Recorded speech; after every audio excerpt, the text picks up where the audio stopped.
Olá, meninos e meninas, estamos aqui para mais uma aula de filosofia. Encontrar defeito é fácil, mas fazer melhor pode ser difícil. Que frase? De quem é essa frase? Essa frase é de Plutarco. Plutarco é o filósofo que nós iremos falar dele na aula de hoje. Quer saber mais sobre esse cara? Vem comigo!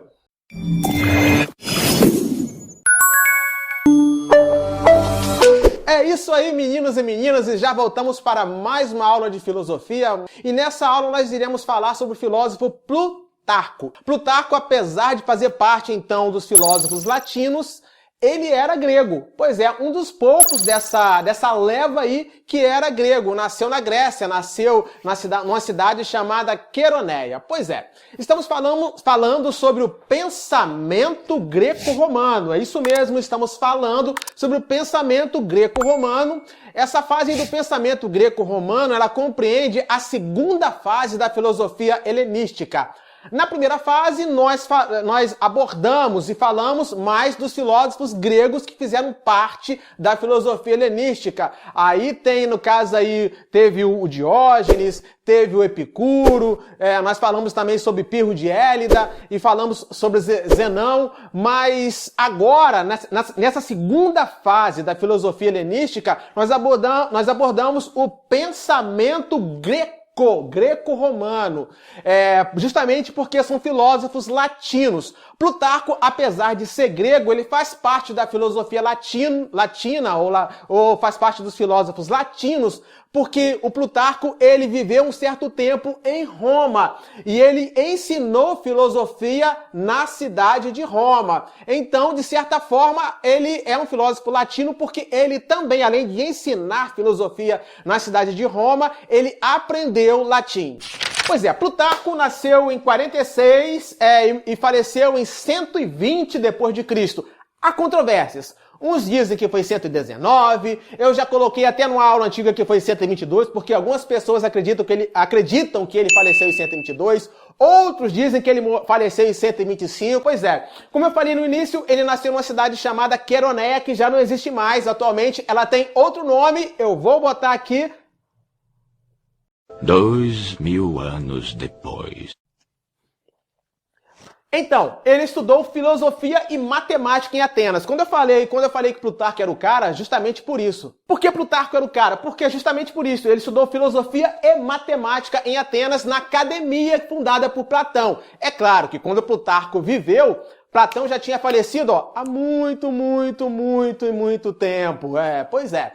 Mas ele estudou na academia de Platão filosofia e matemática. Ele saiu de Queroneia e foi estudar em Atenas. Plutarco lecionou também, e é importante isso porque depois que ele estudou filosofia em Atenas e matemática, ele saiu, foi aprender coisas novas em outros lugares e ele esteve em Roma. Em Roma, Plutarco lecionou filosofia durante o reinado de Domiciano. Domiciano foi um poderoso imperador que reinou do ano 85 ao ano 96 da nossa era, ou depois de Cristo, ou DC. Ele também, ele foi professor de um outro famoso imperador romano chamado Adriano. Durante o reinado de Adriano, ele já não estava mais em Roma, porém ele foi professor de Adriano. Pois é, ele foi professor de um futuro, na época, imperador. O cara mandava. Pois é, Plutarco, outra coisa de Plutarco,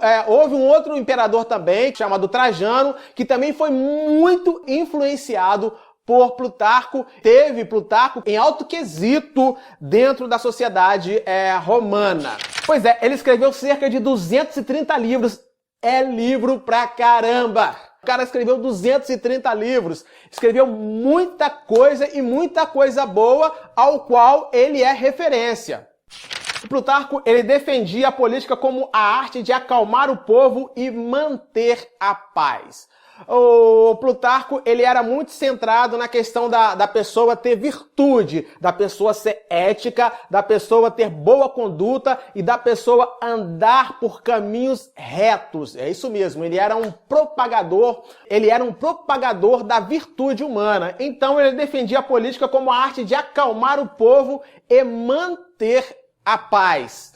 Também ele deu pouca importância às questões teóricas. Plutarco ele fez ensaio sobre as obras de Platão porque ele foi um filósofo platônico, apesar de discordar de Platão em algumas coisas, porque Platão tinha aquela teoria de que esse mundo aqui era o mundo das sombras, ilusório, que existia um mundo além disso aqui, de onde, de fato, era o mundo das ideias, e nós tínhamos que fazer essa passagem do mundo das sombras para o mundo das ideias. Plutarco disse que havia um mundo intermediário, ele pregava que havia um mundo intermediário entre esses aí. Então ele não era muito concordante com uma ou outra ideia de Platão. A filosofia que ele de fato não abordava e não gostava era aquela filosofia chamada epicurista, aquela filosofia que dá vazão a certos prazeres. Pois é, ele não era adepto da filosofia epicurista, mas ele também era simpatizante da filosofia estoica, aquela que diz que nós devemos eliminar algumas paixões e alguns prazeres.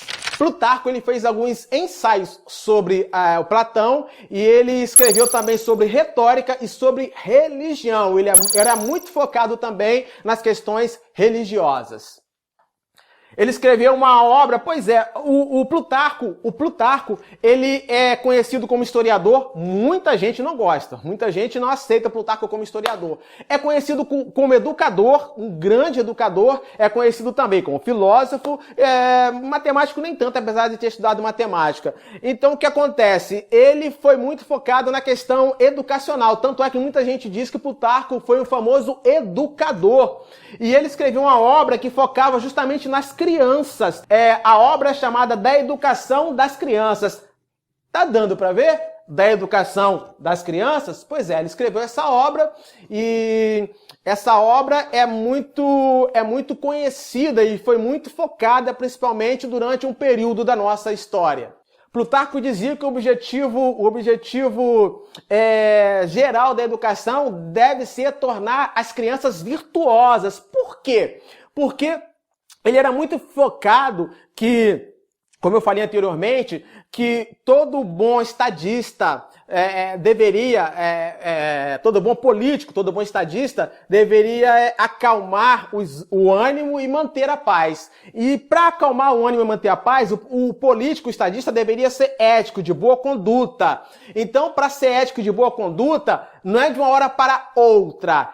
Isso deveria começar lá embaixo, enquanto o cidadão, a pessoa for criança. É de criança que se ensina a virtude e se ensinando a virtude e se aprendendo a virtude, cresce-se e torna-se uma pessoa dentro da sociedade, um estadista, qualquer outra coisa dentro da sociedade, virtuosa e de boa conduta. Deu para entender?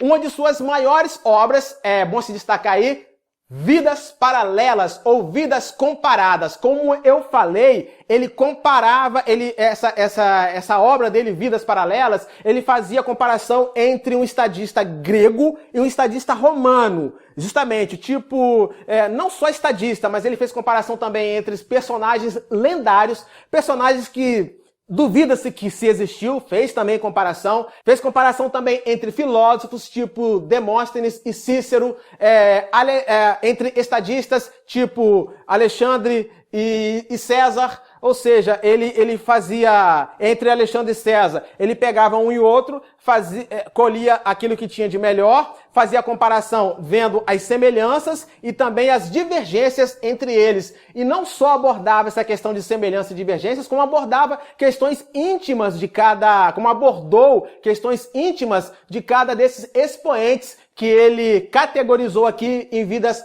Paralelas. Essa obra ela é muito destacada porque pessoas na história estudaram essa obra para focar na questão do comportamento estadista, como Napoleão Bonaparte foi um grande leitor de Plutarco. Um outro grande leitor de Plutarco foi Rousseau, o filósofo Rousseau. Ele se identificou muito e ele categorizou muito essa obra de Plutarco. Um grande imperador da história Carlos V. Carlos V também estudou e se identificou muito e foi referência para ele a obra de Plutarco.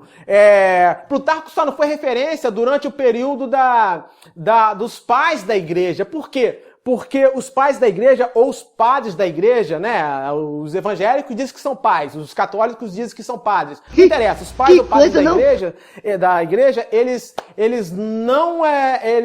diminuíram muito a obra de Plutarco, porque diz que Plutarco abordava muitas figuras pagãs. E se são pagãs, a igreja rejeita. Eu estou falando aqui a nível de entendimento deles, ok? Como eu falei, para Plutarco, os governantes e os docentes, quem são os docentes? Eu, professor. Os professores, aqueles que ensinam, aqueles que cuidam em ensinar, deveriam ser pessoas virtuosas. Aquela frase que as crianças, elas devem aprender desde pequenas a ser, o normal é que elas aprendam a ser virtuosas. É por causa disso aqui, porque para ele, quando crescer e se tornar um governante, ou um professor, ou um docente, qualquer outra coisa na sociedade, deveriam ser pessoas virtuosas, com valores éticos, com valores certos, pessoas que buscam aquilo que é certo, valores não só éticos, mas também cívicos, aqueles que obedecem e que exercem a cidadania, a civilidade de forma correta e de boa conduta. Então, há toda uma pedagogia de Plutarco para que a criança ela aprenda a ser virtuosa, para que quando ela crescer e se tornar um governante ou aquele que vai ensinar, ele ensine não só com a prática, mas também com a sua vida, a virtude, o que é ser ético, o que é ser correto e a boa conduta. Tá vendo como é que a filosofia ela tem um valor também para a vida? Ela tem um valor também para a nossa forma de andar, para a nossa forma de nos comportarmos. Por isso que o filósofo ele é um amante do saber, um amante da sabedoria. Então nós temos em Plutarco um expoente. Quando ele saiu de Roma e voltou para a sua cidade, chegando lá, ele foi um estadista, então ele foi estadista também na cidade dele, chamada Queroneia. Ele foi sacerdote, ele foi consagrado a sacerdote no templo de Delfos. Ele também criou uma escola na cidade dele, chamada Queroneia. São tantas e tantas coisas. Percebeu como Plutarco ele foi um grande personagem dentro da filosofia e do pensamento greco-romano? Você conhecia? Pois é. Agora você passou a conhecer um pouco sobre a vida desse grande expoente chamado Plutarco. Pois é, gostaram da aula de hoje sobre a vida de Plutarco? Então faz o seguinte, se inscreve aí no meu canal, ative o sininho para receber as notificações e dá aquele like legal aí para que o nosso vídeo possa ser divulgado mais e mais, ok? E compartilhe também o canal aí do Filosofia na Veia. Pois é, e para finalizar eu deixo uma frase que é atribuída a Plutarco e que é de Plutarco.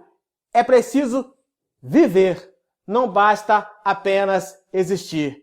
Pois é, filosofia, estamos aprendendo, estamos vivenciando. Então por hoje é só, fiquem todos com Deus. Não se esqueçam, filosofia na veia. Até a próxima!